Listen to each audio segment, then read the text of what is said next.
Welcome friends to my YouTube channel Boson Higgs. आज हम फिर से करेंगे प्रीवियस ईयर क्वेश्चंस ग्रेविटेशन पे। तो चलिए स्टार्ट करते हैं। First question, a Jio stationery satellite is revolving at a height 6 r 6 r above the earth's surface, r being the radius of earth. The period of revolution for a satellite revolving at a height 2.5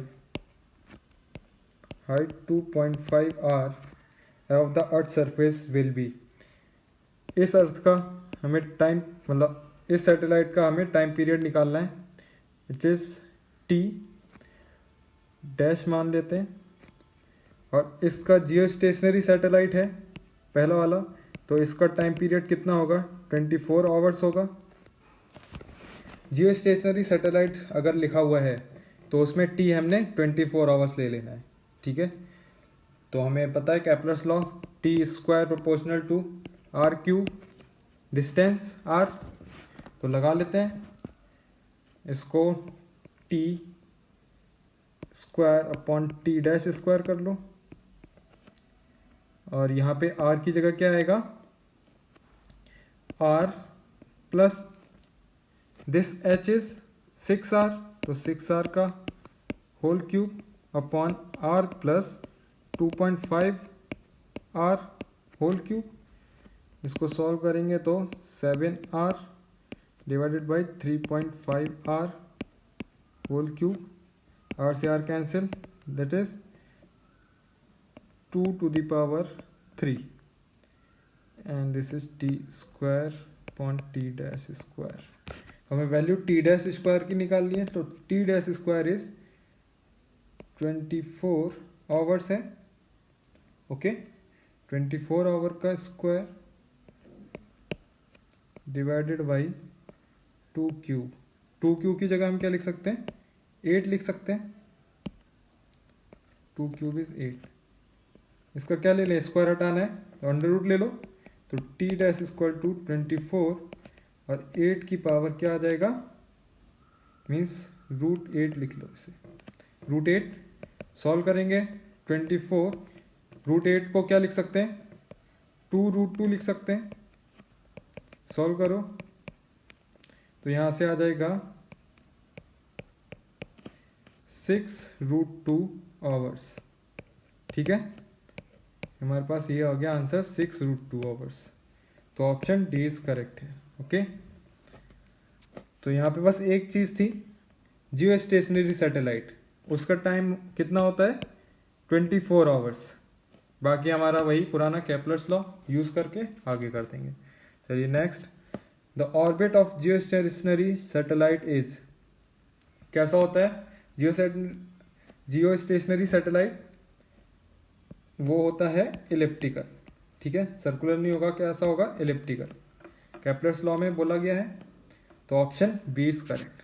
चलिए next, if earth is assumed to be a sphere of radius r is 6370 kilometre, compute the mass of the earth. Mass of the अर्थ निकालना है, तो हमारे पास formula होता है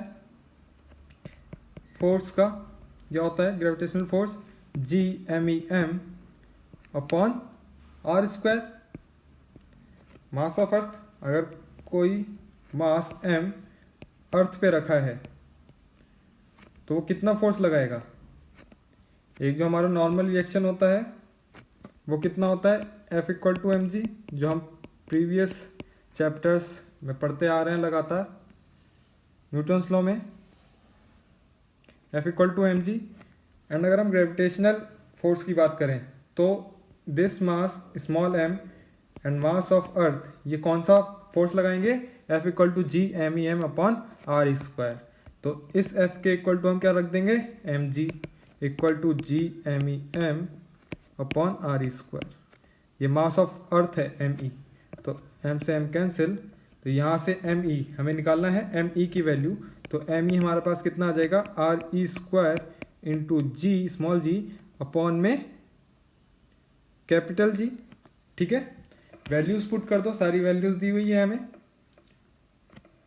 तो यहाँ पे एम ई क्या आ जाएगा, are E square, R E हमारे पास 6370 इंटू 10⁻³ किलोमीटर में है, मीटर में चेंज करेंगे, स्क्वायर इंटू जी की वैल्यू 9.8 मीटर पर सेकेंड स्क्वायर एंड जी की वैल्यू 6.67 इंटू 10⁻11। सॉल्व करेंगे तो इसका आंसर आएगा कुछ 6 इंटू 10⁻24 kg मास ऑफ अर्थ। ठीक है, तो हमने दो फॉर्मूले यूज करे, दिस एंड दिस, इक्वेट कर दिया, हमारे पास आंसर आ गया 6 इंटू 10⁻24 kg। तो option A is correct here. Okay, चलिए next. An artificial satellite of mass m revolved round the earth, earth's radius is re, at a height h above the surface of the earth, its orbital velocity, orbital velocity निकाल ली है। और क्या बोला है, artificial satellite round revolves round the earth, round में घूम रहा है। ठीक है, यहाँ पे किसके, यहाँ पे मास है m सैटेलाइट का, और अर्थ के चारों तरफ घूम रहा है, अर्थ की रेडियस आर ई दिया हुआ है और हाइट कौन सी है इसकी, एच हाइट पे घूम रहा है। ओके, तो हम सेंट्रल फोर्स लगाएंगे और ग्रेविटेशनल फोर्स लगाएंगे और इक्वेट कर देंगे। क्या लगेगा, हमारे पास होता है M V square upon R, तो आर यहाँ से यहाँ तक की आर कितनी है, आर ई प्लस एच, तो आर ई प्लस एच आ जाएगा, इक्वल टू क्या आएगा, gravitational force G M E M upon R square होता है, तो आर यहाँ पे टोटल कितना है, आर ई प्लस एच का स्क्वायर, एक कैंसिल हो जाएगा, पावर एम से एम कैंसिल हो जाएगा, तो हमारे पास वेलोसिटी जो आएगी वो क्या आएगी, under root G M E upon R E plus H, ये आएगा। लेकिन यहाँ पे देखो, यहाँ पे वैल्यू कैपिटल जी में ना देके किस में दी है, स्मॉल जी में, तो स्मॉल जी में हम कैसे निकालते हैं, याद रख लीजिए, वैसे होता है g equal to G M E upon R E square होता है। लेकिन आपको देखना है कैसे होता है, तो हमने प्रीवियस क्वेश्चन में जो किया था, एफ इक्वल टू क्या होता है, एफ इक्वल टू, यहाँ से देखिए, F equal to gravitational force M E M upon R E square, और एफ इक्वल टू क्या होता है, एम जी भी होता है, तो एम से एम कैंसिल, तो जी की वैल्यू यहाँ से कितनी आ जाती है, G M E upon R E square. अगर यहाँ पे हम जी एम ई की वैल्यू रखना चाहें, जी एम ई की वैल्यू यहाँ पे कितनी आ जाएगी, जी एम ई की वैल्यू हमारे पास आ जाएगी small g R E square. अब इसे इक्वेशन 1 में रख दो, तो वी हमारे पास आ जाएगा G R E square upon R E plus H under root. और क्या लिख सकते हैं, ये लिख सकते हैं, और v equal to R E square बाहर आ सकता है, तो R E under root G upon R E plus H, that's it. तो वेलोसिटी निकल के आ गई, हमारे ऑप्शन कौन सा हो गया, option B, option B is correct, G upon R E plus H into R E, ये आर ई बाहर। ओके, चलिए next. Gravitational potential on the surface of Earth at any point, gravitational potential पूछ रहा है। Gravitational potential क्या होता है, V G, formula होता है VG equal to minus of G M E upon R E. ठीक है, कैपिटल जी में ना होके किस में है, स्मॉल जी में है, तो यहां से प्रीवियस इक्वेशन में देखा था हमने, G M E equal to क्या था, small g R E square, value put कर दो तो वीजी कितना आ जाएगा, minus G R E square upon R E, cancel हो गया एक आर ई, तो वी जी हमारे पास क्या आ गया, माइनस जी आर ई। तो option, which option is correct, option A is correct. Okay, minus नहीं दिया है, कहीं नहीं दिया है, तो ठीक है, तो option A is correct. Okay, चलिए next. The orbital velocity of an artificial satellite in a circular orbit just above the Earth's surface is v. For a satellite orbiting in a circular orbit at an height of half the Earth radius above the Earth surface, the orbital velocity is. तो यहाँ पे question में बोला गया है एक तो just ऊपर ही ऑर्बिटल वेलोसिटी निकालनी है आर्टिफिशियल सैटेलाइट की, और एक की हाइट है, अगर ये आर रेडियस का है तो दूसरे की हाइट क्या है, एच हमारे पास जो ऐड होगा वो है r/2, half of the radius of earth. ठीक है, तो अभी हमने वेलोसिटी का फॉर्मूला देखा था, v इक्वल टू हमारे पास क्या आ रहा था, RE√G/RE+H। ठीक है, ये था पहले वाले कॉन्सेप्ट में जहां पे v वेलोसिटी दी हुई है, ऑर्बिटल वेलोसिटी v दी हुई है, वहां पे क्या है, RE+H क्या है, 0, क्योंकि क्या बोला है, the orbital velocity of an artificial satellite in a circular orbit just above the earth surface is v। v दिया हुआ है just above the earth surface, तो यहां पे क्या आ जाएगी वैल्यू, RE√G/RE। तो ये इक्वेशन 1 हो गई फॉर फर्स्ट। ठीक है, अब जो सेकंड सैटेलाइट है वो कितनी हाइट पे उड़ रहा है, मतलब ऑर्बिटिंग है उसकी कितने, h इक्वल टू r/2 पे, तो उसकी जो ऑर्बिटल वेलोसिटी होगी वो होगी RE√G/RE+RE/2। हाइट कितनी है, RE+2। तो यहां से जब सॉल्व करेंगे तो यहां पे कितना आ जाएगा, RE2 ऊपर G दैट इज 3RE, ये आ गया, दैट इज सेकेंड। यहाँ पे अगर हम सेकेंड बाई फर्स्ट कर दें, इक्वेशन सेकेंड बाई फर्स्ट, तो हमारे पास आ जाएगा V0/V equal to RE under root में 2G/3RE। ठीक है, इनटू V जब लिखेंगे तो क्या लिख सकते हैं, RE नीचे आ जाएगा इसका, और अंडर रूट में रिवर्स हो जाएंगे, तो G नीचे और RE ऊपर, एक RE से एक RE cancel, and this whole term under root RE/G and G/RE cancel हो जाएंगे, तो हमारे पास कितना आ जाएगा, 2/3 इंटू V। तो option A is correct. Okay, चलिए नेक्स्ट।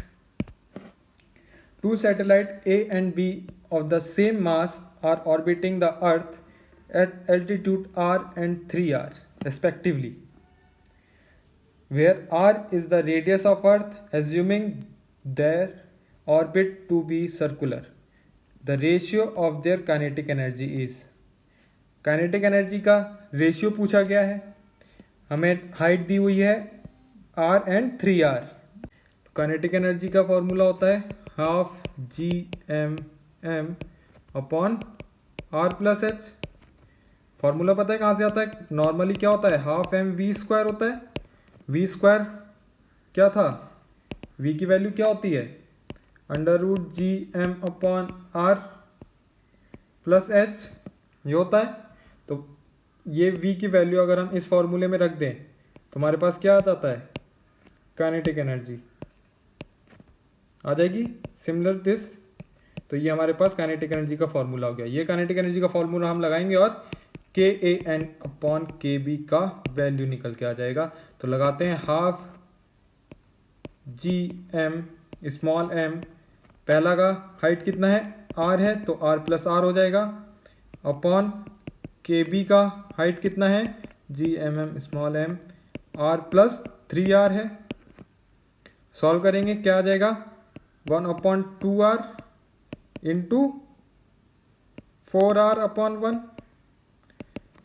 क्या रेशियो निकल के आया, 2:1। तो option D is correct. Okay, चलिए नेक्स्ट।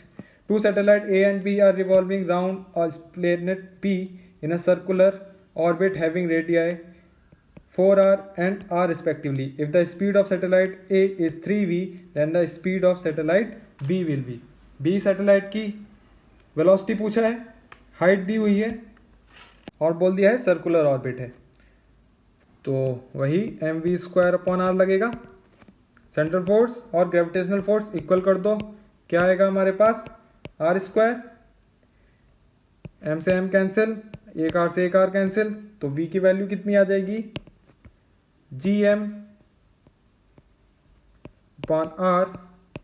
अंडर रूट अब देखो यहाँ पे हमने r प्लस एच क्यों नहीं किया, क्योंकि उसने अर्थ का रेडियस अलग से नहीं दिया, उसने हाइट नहीं बोली, उसने क्या बोला, रेडियस 4r, ऑर्बिट, जो ऑर्बिट है उसकी जो सर्कुलर ऑर्बिट है उसकी रेडियस ही उसने दे दी। यहाँ पे सपोज उसने पॉइंट मतलब कि यहाँ पे कुछ है कैपिटल M ही ले लो, तो यहाँ से यहाँ तक की उसने रेडियस दे दी है, that is 4r and r। हमें r प्लस एच करने की यहाँ पे ज़रूरत नहीं है, हम डायरेक्ट gm/r की वैल्यू पुट करेंगे। ओके, तो पुट कर दीजिए और आंसर निकल आएगा। तो v इक्वल टू हमारे पास क्या आ गया, gm/r अंडर रूट। तो v1/v2 कर दो।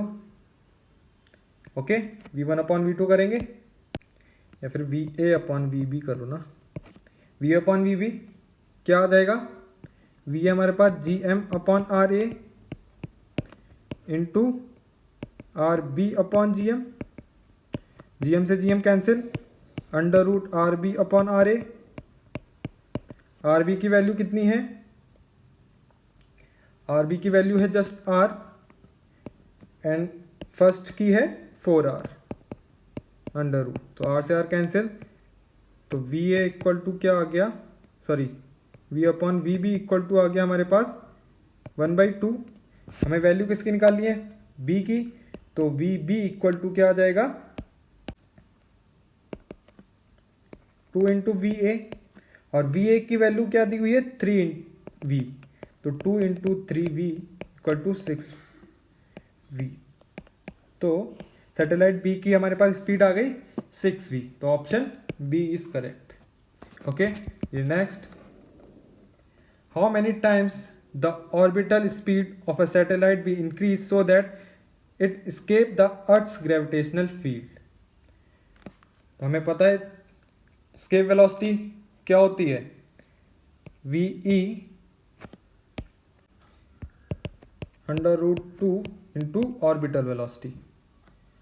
पता है escape वेलोसिटी कहाँ से आती है, काइनेटिक एनर्जी हमारा इक्वल रखना पड़ता है, ठीक है, वहाँ से आती है, और ये सेंट्रल फोर्स इक्वल रखना होता है ग्रेविटेशनल के, तब ऑर्बिटल वेलोसिटी आती है।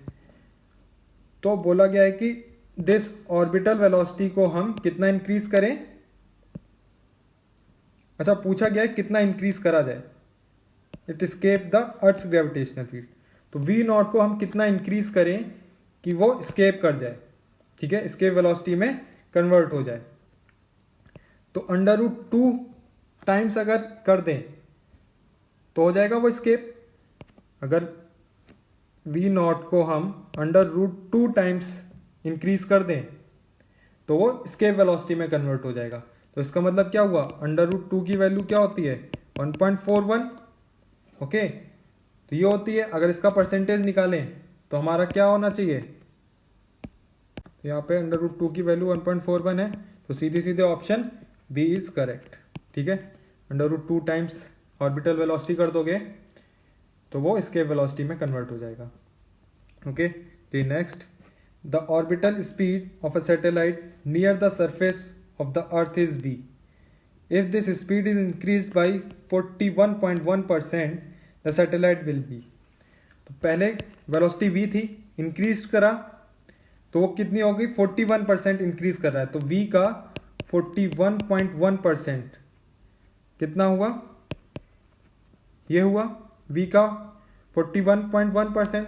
अब इसको इंक्रीज किया है किसके साथ, इतना ही, तो इसमें नाउ अब जो फाइनल है vo वो कितनी हो जाएगी, v plus v into 41.1/100 add करेंगे 141.1/100 इंटू v, ये आया फाइनल। इंक्रीज करने के बाद तो v नॉट क्या लिख सकते हैं 1.41 v, और ये जो वेलोसिटी इंक्रीज करके आई है ये किसके बराबर होती है, स्केप वेलोसिटी के बराबर, क्योंकि स्केप वेलोसिटी कितनी होती है under root 2 into V orbital velocity. Under root 2 की वैल्यू अभी पिछले क्वेश्चन में करा हुआ है 1.41 v नॉट तो हमारे पास जो फाइनल वी नॉट आया वो किसके बराबर है, दिस स्केप वेलोसिटी के बराबर है। तो यहाँ पे ऑप्शन कौन सा हो जाएगा, स्केप इनटू द स्पेस, तो option C is correct. Okay, इसने पूछा था कि अगर orbital speed of the satellite near the surface of the Earth is v, ठीक है, v थी, उसको कितना इंक्रीज किया है 41%, तो सैटेलाइट क्या करेगा, वो क्या करेगा, स्केप कर जाएगा, क्योंकि इंक्रीज करने के बाद हमारी जो वेलोसिटी निकल के आई वो क्या है 1.41 v, वो किसके बराबर होती है, स्केप वेलोसिटी के बराबर होती है 1.41 टू v नॉट। ओके, चलिए ठीक है, थैंक यू, आज के लिए बस इतना ही। प्लीज़ सब्सक्राइब, नेक्स्ट वीडियो में फिर से हम प्रीवियस ईयर क्वेश्चंस करेंगे, तब तक के लिए please subscribe. Okay, thank you.